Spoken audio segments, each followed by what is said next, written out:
새해가 밝았습니다.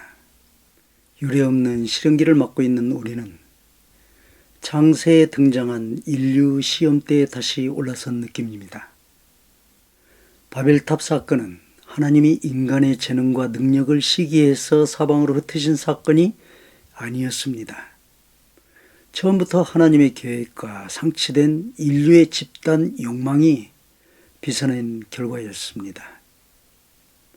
홍수 이후 하나님은 노아와 그의 자손들에게 흩어져 생육하고 번성하여 땅이 충만하라고 선포하셨습니다. 그건 인간이 하나님께로부터 받은 복이면서 동시에 이행할 책무였습니다. 하지만 그들은 신할 평지에 모여 벽돌을 굽고 바벨탑을 쌓았습니다. 자신들의 이름을 탑에 새기고 지면의 흩어짐을 면하자고 결의했습니다. 건설 행위 자체가 죄를 뜻하는 건 아니었습니다. 목적이 하나님을 배제한 인간의 이름을 내자는 게 문제였습니다. 어디에도 하나님을 언급하거나 암시하지 않는 인간적 가치와 성취를 표방한 세속 인본주의가 바벨탑 사건의 원인이었던 겁니다. 결과 일치된 언어가 사라지고 분열된 인생들이 타의적으로 흩어졌습니다. 언어를 혼잡하게 만든 하나님의 행위가 단지 처벌만이 목적은 아니었습니다. 애초에 의무를 감당하게 만든 은총이 이면에 숨겨져 있었습니다.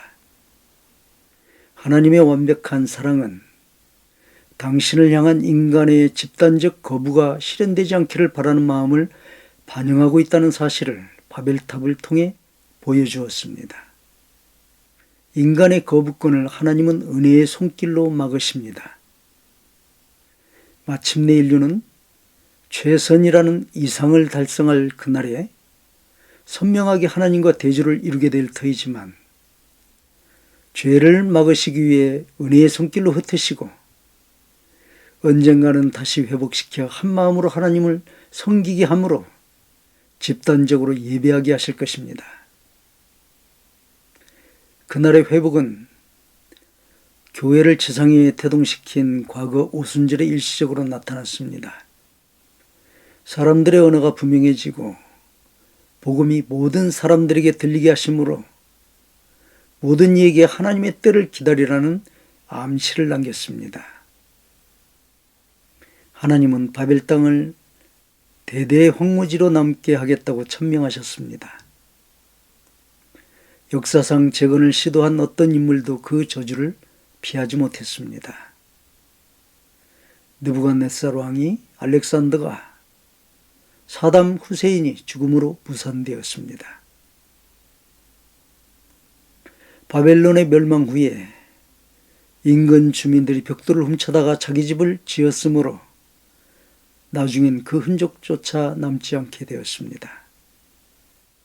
전 세계가 거대 경제블록으로 하나의 유기체를 형성하고 있는 지금 흩어지지 않으면 죽음을 면치 못하는 재앙을 만나게 되었습니다.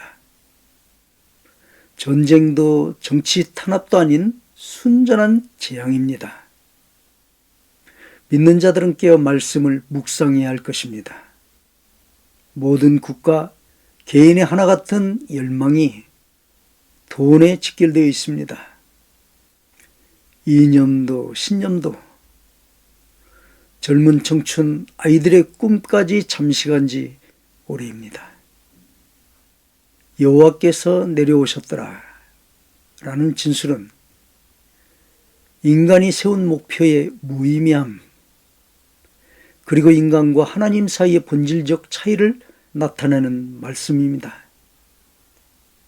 보려고 라는 말이 뜻하는 바는 하나님이 초연하게 보거나 관찰하는 게 아니라 인간의 일에 예민하게 관심을 기울이신다는 뜻입니다. 이후로는 그 하고자 하는 일을 막을 수 없으리로다. 하나님의 의지는 고민의 결과입니다.